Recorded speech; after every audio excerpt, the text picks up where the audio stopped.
Evangelho de João, capítulo de número 11, versículo de número 1, diz assim: Estava então enfermo um certo Lázaro de Betânia, aldeia de Maria e de sua irmã Marta. E Maria era aquela que tinha ungido o Senhor com unguento, e lhe tinha enxugado os pés com os seus cabelos, cujo irmão Lázaro estava enfermo. Mandara-lhe, pois, suas irmãs dizer: Senhor, eis que está enfermo aquele que tu amas. E Jesus, ouvindo isto, disse: Esta enfermidade não é para a morte, mas para a glória de Deus, para que o Filho de Deus seja glorificado por ela. Ora, Jesus amava a Marta e a sua irmã e a Lázaro. Somente até aqui, vamos orar. Amado Deus e eterno Pai, muito obrigado, Senhor, pelos louvores que foram entoados aqui esta noite.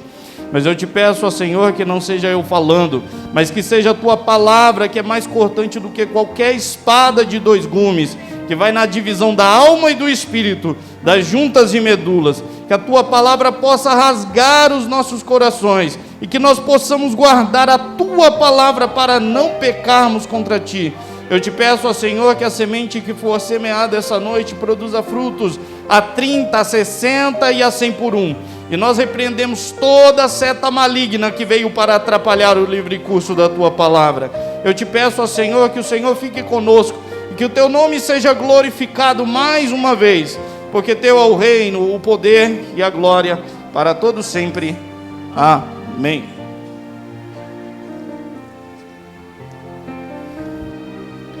Lendo esse texto, nós percebemos que Marta, Maria e Lázaro eram amigos de Jesus. Jesus sempre passava, quando ele passava perto da casa de Lázaro, ali ele estava com seus amigos. Um pouco antes da crucificação, Jesus também estava na casa de Lázaro. Então, nós percebemos que eles tinham uma afinidade, uma amizade bonita. Jesus sempre lembrava-se dos seus amigos. Há várias passagens com Marta, Maria e Lázaro, e uma dessas passagens. E Lázaro, chegou um certo dia que Lázaro ficou enfermo. E quem elas pensaram? Nós temos um amigo, Jesus. E ela falou: falou para aquele mensageiro: vai correndo depressa, porque não... Hoje, se fosse hoje, tem o WhatsApp, né? Manda um zap aí para Jesus, né? Fala: vem, Jesus. Ou manda um áudio aí, Jesus. Manda uma oração em áudio aqui que eu coloco aqui no pé do ouvido do meu irmão. Seria mais fácil. Mas naquele tempo não havia essa tecnologia. Então ela fala para o mensageiro: olha, eu tenho uma mensagem. Vai correndo até a Jesus e fala para ele: olha, o teu amigo Lázaro, a quem tu amas. Ela já deixou bem claro: a quem tu amas, para dar urgência, está enfermo. Então vem aqui orar por ele. E o mensageiro partiu em direção a de Jesus. E quando Jesus chegou, e quando esse mensageiro passou essa informação para o Senhor Jesus, Jesus disse para ela: olha, para aquele mensageiro: olha, diga a eles que essa enfermidade não é para a morte, mas para a glória de Deus, para que o Filho do homem seja glorificado. E aquele mensageiro voltou alegre: olha que bênção, Jesus vai até lá, não vai ser para a morte. Imagina o mensageiro chegando perto de Marta e Maria, dizendo: olha, Jesus disse que essa enfermidade não vai ser para a morte, mas é para a glória de Deus. E todo mundo se alegrou. Todo mundo se alegrou. Porém, creio que passando poucas horas, Lázaro morreu. Irmãos, e aí?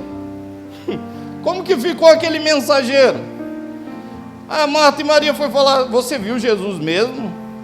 Não está misturando as coisas não? Você falou com Jesus? Ele falou: não, eu tenho certeza que eu falei com Jesus, e ele me disse essas palavras, que não seria para a morte.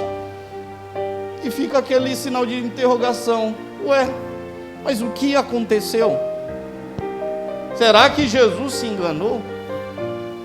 Será que Jesus mentiu para nós? Porque ele disse que é o Filho de Deus. Irmãos, com certeza eles ficaram se questionando. Porque não foi uma simples coisa que aconteceu, não. Foi o irmão delas que morreu. E ficaram se questionando, mas Jesus disse que não era para a morte, mas ele morreu. Então, Jesus não é... Será que ele não é profeta? Será que Jesus não é o Filho de Deus? E a gente fica se questionando, irmãos, porque tem muitas coisas na nossa vida que Deus ele promete, faz uma promessa para mim e para você, mas parece que a realidade vai contra essa promessa. E você fica se perguntando, será que foi Deus mesmo que falou comigo? E chega até a duvidar, será que Deus me ama? Poxa, eu estou pedindo tanto e nada acontece. Ou Deus me prometeu algo e parece que aconteceu ao contrário. Será que Deus me ama? Será que Ele se importa comigo? E o que as pessoas falavam quando Jesus chegou lá? Olha, amava tanto o amigo, mas não estava aqui. Ele que abriu os olhos dos cegos podia ter curado Lázaro. Por que não fez nada? E as pessoas começam a julgar a Jesus, conforme a sua limitação, a sua capacidade mental, começam a julgar a Deus. Mas será que Ele me ama mesmo? Será que Ele tem todo o poder mesmo? Ele não poderia ter livrado? Quem sabe Maria e Marta falaram, poxa, Ele sempre vem aqui, a gente mandou a mensagem ao invés de Ele vir depressa, não, Ele nem chegou, nem veio visitar o seu amigo. E nós dissemos para Ele, Ele te ama. Jesus, que era o nosso amigo, nem fez uma visita. Nós já pensou a indagação, o questionamento que elas tiveram no sepultamento de Lázaro, porque passou 1 dia, 2 dias, 3 dias e nada. Cadê Jesus? Mas no 4º dia, Jesus chega. No 4º dia, Jesus chega. E aquelas pessoas, porque nós julgamos a Deus conforme a nossa capacidade. Isaías 55 diz que os pensamentos de Deus são mais altos que os nossos. Assim como os céus estão mais altos do que a terra, os pensamentos de Deus estão acima dos nossos. E sempre há um motivo para as coisas que acontecem em nossa vida, que nós não vamos perceber agora, porque nós somos terrenos. Mas Deus está no céu e Ele tem a visão do todo. Ele tem a visão da trajetória completa. Ele tem a visão do que Ele vai fazer lá na frente. Então não fique querendo julgar a Deus, o que Ele fez ou não fez, como Ele deveria ter feito. Porque quando Jesus chegou lá para Marta e Maria, ela disse, a primeira coisa, quando ela viu Jesus, ela disse, já chegou cobrando. Se você estivesse aqui, meu irmão não teria morrido. Não foi dar um abraço, não foi, não. Ela já chegou apontando o dedo. Se você estivesse aqui, meu irmão não teria morrido. Jesus olha para ela e diz, seu irmão vai ressuscitar. Sabe por quê? Porque Deus ele sempre tem uma solução. Deus ele sempre tem uma solução. Se Ele prometeu algo, Ele vai cumprir aquilo que Ele prometeu. Talvez não seja da forma que você quer, mas da forma que Ele deseja, pelo próprio conselho da vontade dEle. E Ele diz, o seu irmão vai ressuscitar. Ela diz, eu sei, Senhor. No último dia eu vou ver o meu irmão.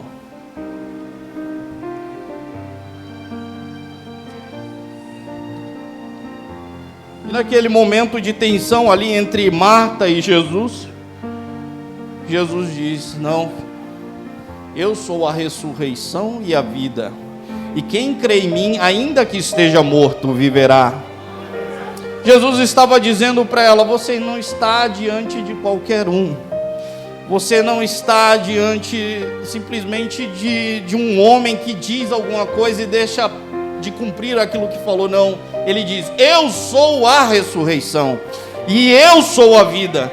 E se Ele acreditou em mim, se vocês acreditam em mim, ainda que estejam mortos, vocês vão tornar a vida, vocês vão voltar a viver, porque elas estavam diante do próprio Deus ali, do Filho de Deus.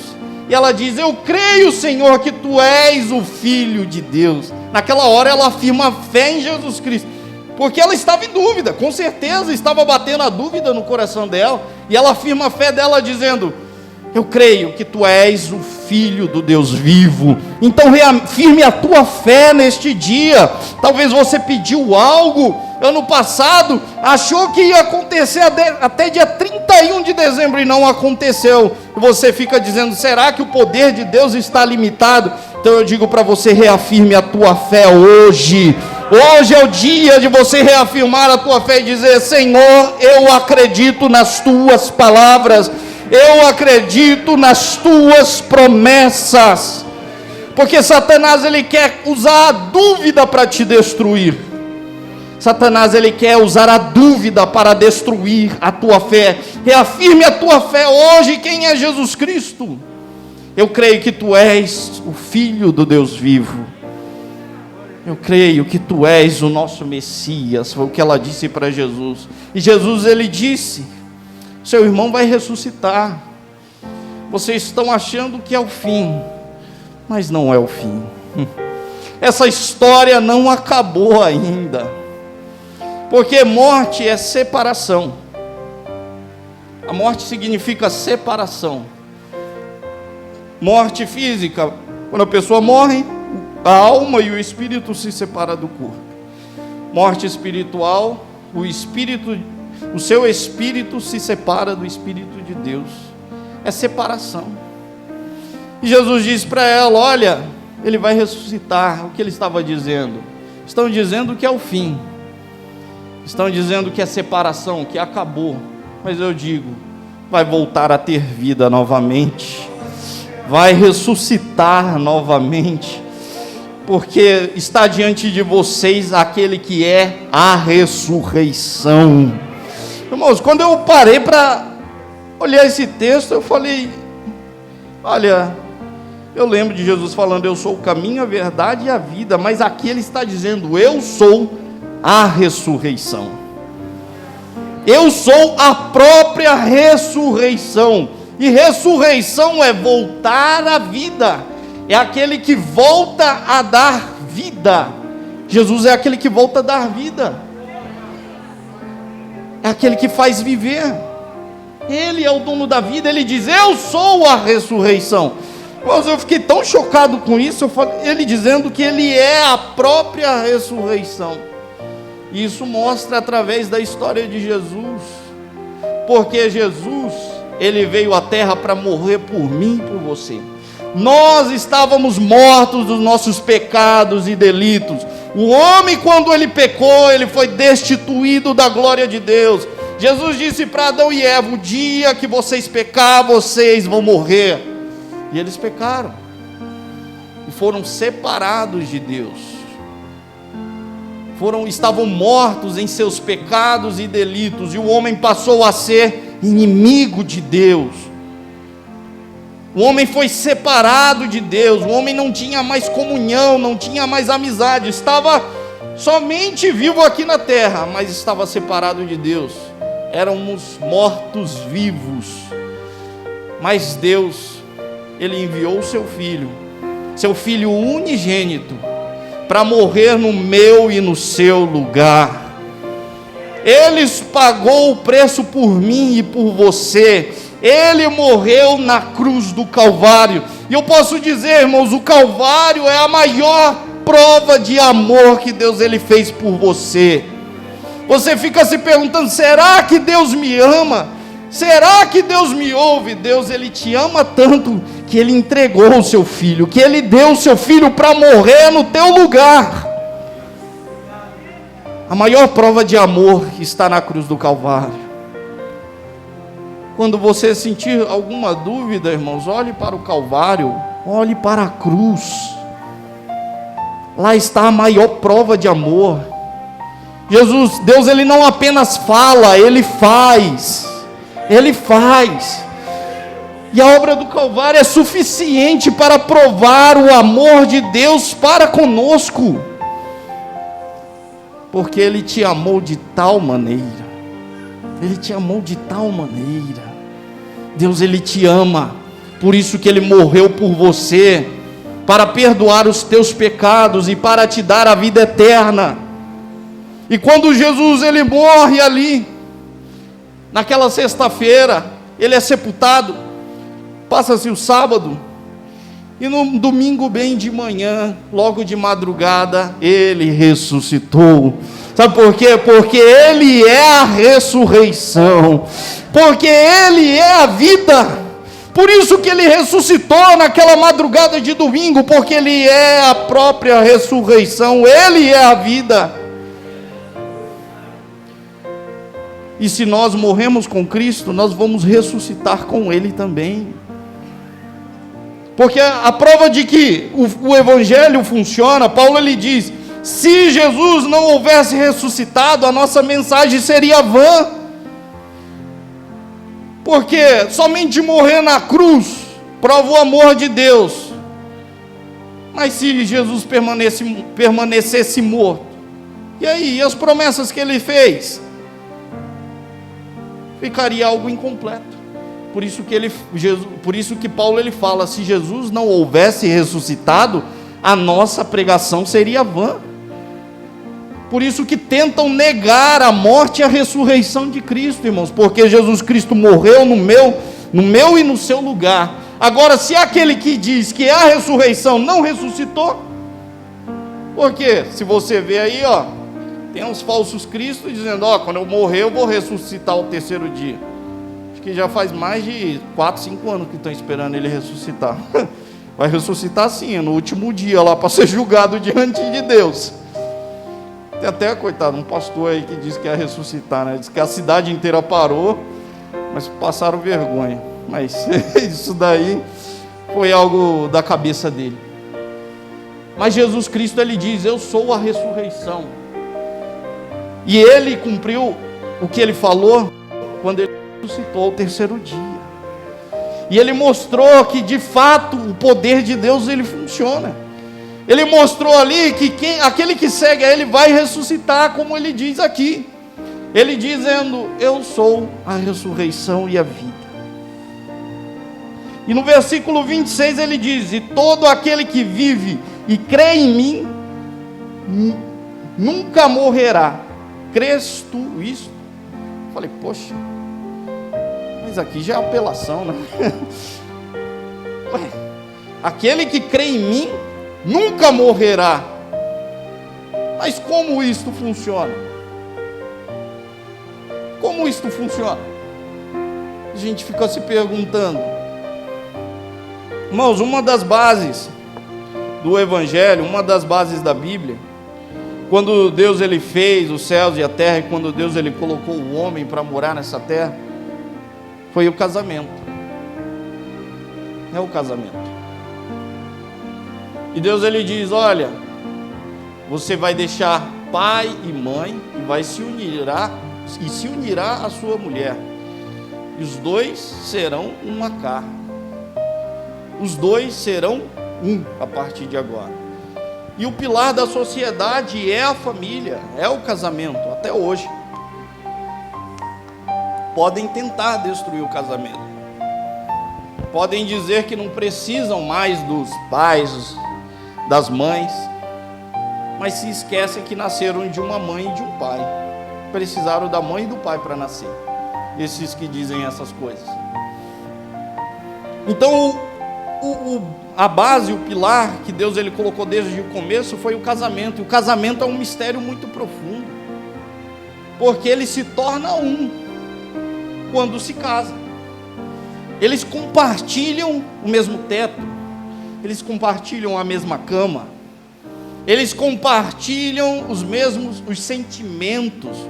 O casamento, eu digo que uma profunda intimidade que os dois têm, que chega a ser como o jardim do Éden, que os dois estão nus, um diante do outro, e não sentem vergonha. para você ver a profundidade que é o casamento. E o casamento é assim também. Aquilo que um tem, pertence ao outro. Se um é rico e o outro é pobre, e os dois se casam, aquele que é pobre tem os bens daquele que é rico. E se um deve mais que o outro, quando se casam, o outro também assume as dívidas. E no meu caso foi esse o problema, né? Quando eu me casei com a Fernanda, eu era descontrolado no cartão de crédito. Meu Deus, meu cartão de crédito vivia estourado. Quando a gente casou, a Fernanda falou: meu Deus, que é isso?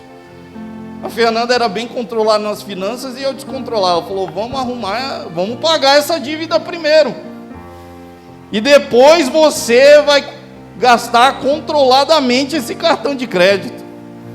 Irmãos, olha, graças a Deus foi a Fernanda que me ensinou finanças. Porque eu não tinha noção nenhuma, eu só gastava, só vivia devendo. E a gente, quantas sexta-feiras a gente queria comer um lanche, sair para ir num restaurante, mas não podia, porque eu tinha que pagar o bendito do cartão de crédito. Porque antes, se fosse, não tem dinheiro, mas tem um cartão de crédito, vamos lá passar tudo no cartão de crédito. Mas não, ela falou: agora a gente vai pagar, vamos juntar dinheiro para pagar esse cartão. Quanto tempo a gente passou sem ir num restaurante, sem comer um lanche para pagar aquele cartão de crédito? Porque as dívidas minhas agora passaram a ser a dívida dela também. Ou seja, a comunhão dos bens. O que é do um é do outro. Essa é a verdade. E o que eu acho interessante é que, se nós lermos no livro de Gênesis, fala-se muito que na época de Noé as pessoas casavam e davam-se em casamento. Essa expressão, davam-se em casamento, eu achei interessante lendo isso hoje. Em Deuteronômio 7 fala que Deus fala para o seu povo não dar as suas filhas em casamentos para os povos pagãos, e não tomar os filhos, e não dar aos seus filhos as mulheres pagãs. Fala muito em dar, né? Quando se refere a casamento. E o que eu achei interessante é que João 3,16 diz assim: que Deus amou o mundo de tal maneira que deu o seu Filho unigênito. Isso que eu achei interessante para mim, foi uma revelação, parece que algo se abriu para mim, dizendo que Deus, Ele amou eu e você de uma forma tão grande, mesmo sendo pobres, mesmo nós sendo inimigos de Deus, mesmo eu e você estando afastados de Deus, mesmo eu e você condenados ao inferno, mesmo eu e você sendo devedores, Deus, Ele te amou de uma forma tal que Ele deu o seu Filho unigênito para você. Por isso que o mistério do Evangelho a base é o casamento. Por isso que Jesus é chamado de o nosso noivo, o noivo da igreja. Porque se Deus deu o seu Filho em casamento a nós que não tínhamos nada, sabe por quê? Porque Ele, a partir do momento que Ele se casou com você, Ele pagou a tua dívida. Aquela dívida que você tinha, Ele diz: agora é minha e eu vou quitar essa dívida. Porque a sua dívida é minha dívida agora e eu pago ela. E os bens que eu tenho, o poder, a minha glória que eu tenho, eu dou a vocês. Por isso que Ele entregou o seu Filho. Por isso que é grande o mistério. Quando Deus Ele fala que Ele amou você de tal maneira que Ele entregou, Ele deu o seu Filho por mim, por você. Porque a partir do momento que a Bíblia ela fala que nós somos a noiva de Cristo, está mostrando uma unidade, que a partir de agora você não está mais sozinho, você não está mais sozinha, que a partir de agora você está casado com Deus, você é um com Deus. Por isso, quando você diz eu aceito a Cristo, o Espírito Santo de Deus vai fazer morada dentro do teu coração. Por isso que Ele vai fazer morada dentro do teu coração, para você para você desfrutar de profunda intimidade com Deus, porque Ele quer intimidade contigo, porque você é a noiva dEle. Irmãos, eu fiquei maravilhado quando eu comecei a ler essa passagem. Ele pagou a minha dívida e Ele me deu direito a ser herdeiro do trono também, a nós reinarmos com Cristo. Quão profundo são as palavras do Senhor, irmãos. Você é co-herdeiro com Cristo. Não duvide do amor de Deus. Deus te amou de uma tal maneira que Deus, Ele deu o seu Filho. Ele deu. E quando nós aceitamos a Cristo, mediante a Cristo, irmãos, nós somos herdeiros, co-herdeiros com Ele. Por isso que Jesus, Ele fala muito das bodas de um casamento, quando Ele fala da sua vinda. Por isso que Ele fala muito do seu casamento, que a igreja é a noiva de Cristo. Então, da mesma forma que nós somos a noiva de Cristo, Ele pagou a nossa dívida. E você tem direito à salvação mediante a fé em Jesus Cristo. Você tem direito à vida mediante a fé em Jesus Cristo, porque Ele diz: eu sou a verdade, eu sou a ressurreição, eu sou a vida. E a partir do momento que você disse sim para Jesus, a vida passou a morar dentro de você, a ressurreição passou a morar dentro de você. E quando nós aprendemos, e quando nós conhecemos o amor de Cristo, por isso que Paulo ele diz: eu oro para que vocês conheçam a largura, a profundidade do amor de Deus. Ele fala: eu oro para que vocês conheçam a dimensão do amor de Deus, porque quando você conhece o amor de Deus, irmão, aí ele começa, ele diz em Efésios 3:20, aquele que é poderoso para fazer muito mais abundantemente de tudo aquilo que nós pedimos ou pensamos, segundo o poder que em nós opera. Sabe o que eu aprendo aqui? Que quanto mais você conhecer do amor de Deus, mais você vai provar do poder de Deus, porque em intimidade com Deus, você tem direito ao poder dEle, porque você é noiva de Cristo. Você tem direito ao poder de Deus, você tem o direito à provisão, você tem direito à multiplicação, assim como aquilo que Jesus operava nessa terra, segundo o poder que Ele operava nessa terra, o poder do Espírito Santo, você tem direito também, porque hoje você é um com Ele. Nós somos um com Ele, nós somos a noiva de Cristo. Nós somos a noiva de Cristo. Veja quão grande é o amor de Deus. Nós temos direito a tantas coisas, mas nós ficamos como aqueles que não têm nada, mendigando. Poxa, se eu tivesse isso. Não, você tem direito a tudo. Aquele que mora dentro de você é muito maior. Aquele que mora dentro de você, toda a riqueza da terra, o ouro e a prata pertence a Ele. Você não tem que ficar mendigando nada, já faz parte do teu direito. Tudo aquilo que você precisa conhecer é a profundeza do amor de Deus. Você precisa se aprofundar na intimidade com Deus. Irmãos, quantas vezes, às vezes eu estou de madrugada orando, e o Espírito Santo falou para mim, sem eu pedir nada: eu estou visitando tal pessoa, estou curando ela agora, sem eu pedir nada. Eu vou te dar isso, eu vou fazer isso por você sem eu pedir nada. Sabe por quê? Quanto mais você aprofunda a intimidade do amor de Deus, mais o poder de Deus vai vir sobre você, mais o poder de Deus vai trabalhar por você. Isso é esperar em Deus, isso é conhecer a profundidade do amor de Deus. Chega um momento, irmãos, que eu já não peço mais nada. Falo: Senhor, o que eu quero é conversar contigo. Tem horas que eu passo orando, que eu não peço é mais nada, que eu só quero ouvir Ele falar comigo, eu só quero sentir a presença dEle. Irmãos, e quanto mais eu conheço a Deus, mais eu vejo quão grande é o amor dEle. Por isso que Paulo lhe diz: quem nos separará do amor de Cristo? Quem nos separará do amor de Cristo? Perseguição? A fome? A nudez?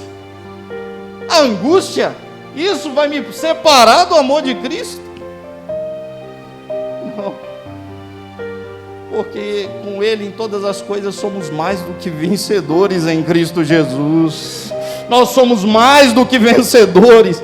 E Ele diz: estou certo que nem anjos, nem principados, nem potestades, nem o passado, nem o futuro podem nos separar do amor de Deus.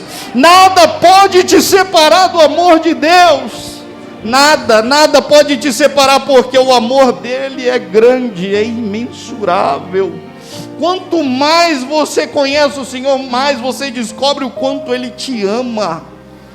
Porque o amor de Deus não é como o nosso amor, que nós muitas às vezes condicionamos o nosso amor. O nosso amor muitas das vezes é interesseiro, é corrompido pelos nossos próprios interesses. Mas o de Deus não, o amor de Deus é incondicional para com você. Quantas vezes eu errei, irmãos, eu disse: Deus, eu vou desistir, eu vou parar, e Deus, Ele diz: não pare, porque eu não desisti de você. Não pare, porque eu ainda continuo te amando. Quantas vezes eu pequei e me deu vontade de afastar da promessa de Deus, e Deus fala: eu quero você perto de mim. Irmãos, e eu percebo que é o amor de Deus que nos sustenta, é o amor de Deus que nos mantém de pé. Não é por nós mesmos não, porque nós somos falhos, nós somos pecadores, mas é o amor de Deus que nos coloca de pé, é o amor de Deus que nos empurra para cada vez mais próximo dEle. O amor de Deus nos atrai. Quão grande é o amor de Deus. Por isso o apóstolo João, ele diz: vede quão grande é o amor de Deus, ao ponto de sermos chamados filhos de Deus. Você é filho de Deus, você é filha de Deus através de Cristo Jesus. Porque quando Ele olha para mim e para você, mediante Jesus, Ele vê um filho, Ele vê uma filha. Porque nós fomos unidos a Cristo, porque nós temos o Espírito Santo. Por isso Ele não se envergonha de se chamar o nosso Deus, o nosso Pai. E nós clamamos Abba Pai dentro do nosso coração, através do Espírito Santo. Que intimidade maravilhosa, irmãos, o amor de Deus. E é isso que Jesus, Ele diz: eu sou a vida e a ressurreição. E por que Ele diz: aquele que crê em mim, aquele que vive e crê em mim jamais morrerá? Porque morte é separação.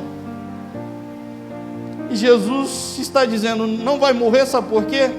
Porque nada separa você do amor de Deus. Nada pode separar você do amor de Deus. O problema que havia com a morte, Ele já resolveu na cruz do Calvário. Você pode se separar um pouco, por um pouco de tempo do seu corpo, mas de Deus ninguém te separa. Da presença de Deus ninguém te separa. Do amor de Deus ninguém pode te separar, nem a morte. Por isso que Ele diz: aquele que vive e crê em mim jamais morrerá, jamais será separado de mim. Porque o amor de Deus, Ele é tão grande, irmãos, que Ele conserva você perto dEle.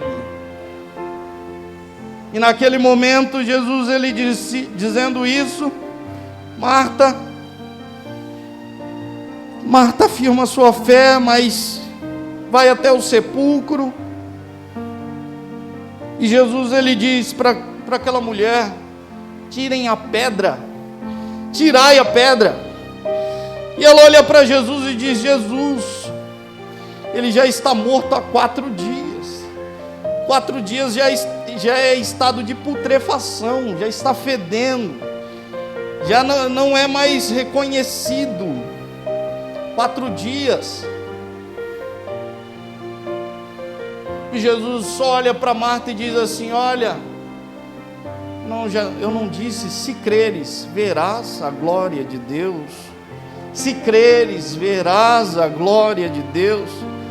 Como o irmão Roberto aqui pregou, o próprio Senhor dizendo: operando eu, quem impedirá? Quem pode impedir o poder de Deus quando Ele quer agir? E eles removem aquela pedra. Nem a irmã de Lázaro queria ver Lázaro. A irmã de Lázaro queria ficar longe de Lázaro, mas Jesus diz: não, é meu amigo. É meu amigo, e ele acreditou em mim. Eu disse uma palavra que ele não ia morrer, e eu vou cumprir essa palavra.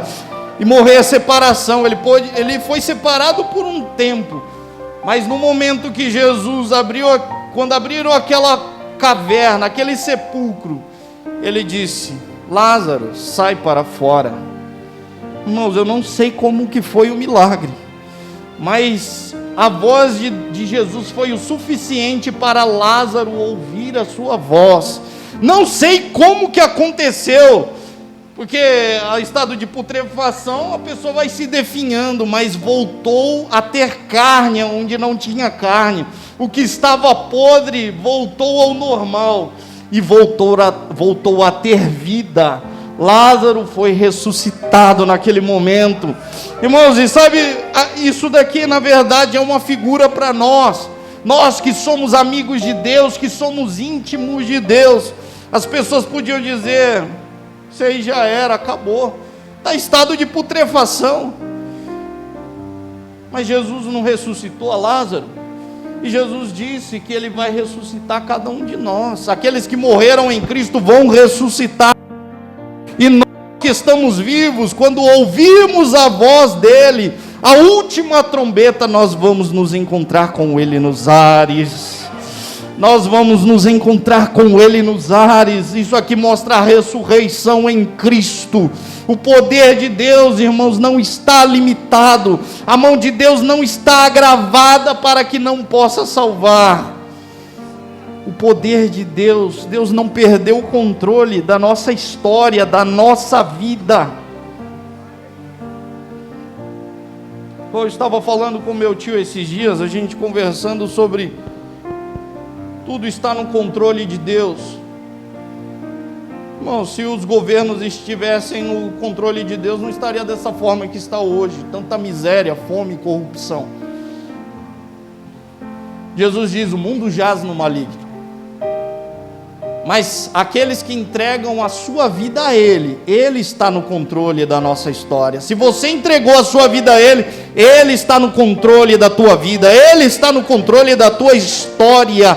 Então creia somente, você verá a glória de Deus operando na tua vida. Pode dizer: morreu, acabou. O Senhor Jesus diz: não, eu faço ressuscitar, porque eu sou a ressurreição.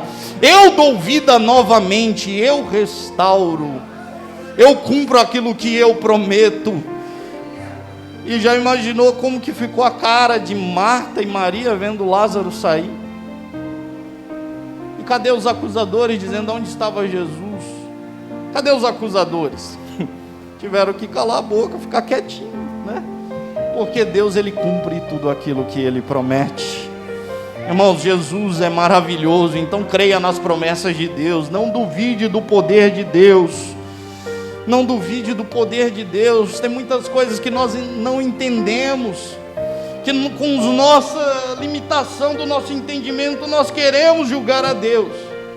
Irmãos, mas quando nós um dia estivermos face a face com Ele, tudo fará sentido.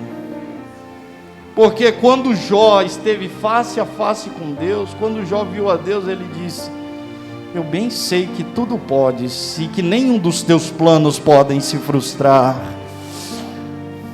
Jó disse: eu bem sei que tudo podes, que nenhum dos teus planos pode se frustrar.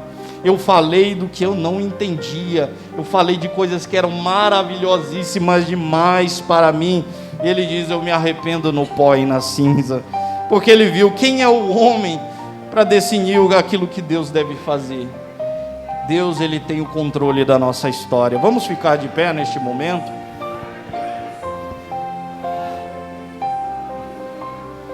que Jesus quer, irmãos, é intimidade comigo e com você.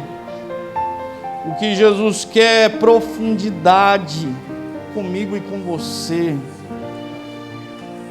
Ele quer que você conheça Ele de perto, porque Ele te conhece muito bem. Então o que Ele quer é intimidade, que você prove do amor de Deus, que você conheça a dimensão do amor de Deus, que você sinta o amor de Deus. Era isso que Ele colocava no meu coração hoje. Fala para eles do tamanho do meu amor. É isso que Ele deseja para mim e para você. Então busque conhecer esse amor de Deus. Oremos. Amado Deus e eterno Pai, nós te louvamos, nós te glorificamos, nós te engrandecemos, Senhor. Nós te agradecemos pelo teu grande amor, ó Senhor, por tua graça derramada sobre as nossas vidas. Senhor, eu te peço, ó Senhor, nesta noite, que nós, Senhor, abra o nosso entendimento, que nós possamos provar da intimidade contigo, Senhor, meu Deus eterno, porque muitas coisas, Senhor, parece que não fazem sentido, mas nós cremos no teu poder, nós cremos, ó Senhor, na tua soberania, Senhor, meu Deus eterno, e nós te pedimos que o teu amor, ó Senhor, tome os nossos corações, que nós possamos provar do teu amor esta noite, ó Senhor, que o teu amor nos renove, ó meu Pai amado, renove a nossa fé, a nossa esperança em Cristo Jesus.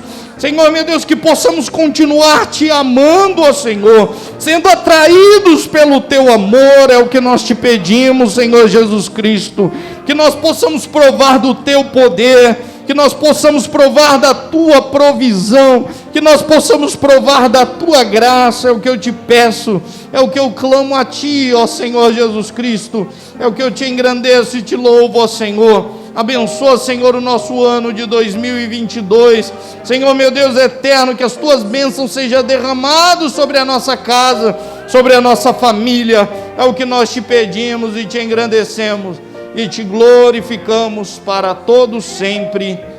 Amém.